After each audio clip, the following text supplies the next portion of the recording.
Greetings, my name is Katrina Hassan Hamilton, and I'm reporting on how school discipline policies and practices produce racial trauma and school-based racial battle fatigue in Black students in PK through 12 schools.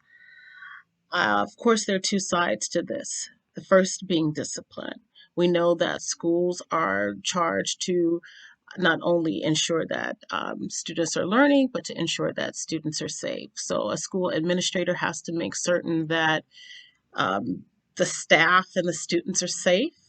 Case in point, if a student brings a weapon or a firearm to school, of course, the principal has to ensure that not only is that student safe and does not use that firearm on other students, but that the whole entire school is safe, correct? So we understand that.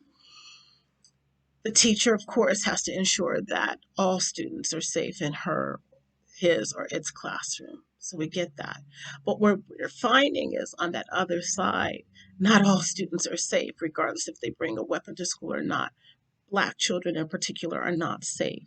Black children are being disproportionately suspended, expelled, arrested, pushed out of school, placed in alternative education schools, or placed in special education at higher rates than all of their non-Black peers. And we have the data to prove it, as indicated in our fact sheet. This is a concern because there are incidents where Black students encounter school resource officers, and there are a term that I've coined as racial traumatic school incidents and injuries that occur as a result of the confrontations that African American students are having with school resource officers when teachers or administrators call them for behavior issues, right?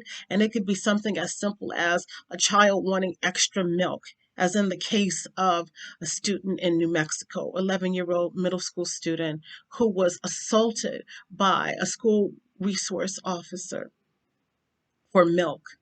It could be something as simple as we're finding in Mississippi, a state that still practices corporal punishment, that if a child is tardy to class, he or she will be paddled and injured, right? These are issues that go far beyond discipline.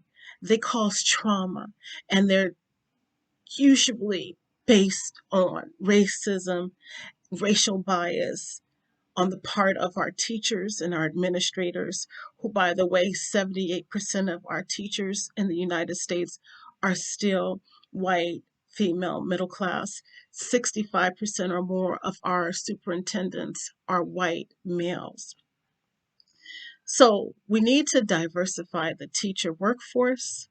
And the reason why this matters to me is because Black children are not only my children, but they're your children. So it matters to me and it matters to you.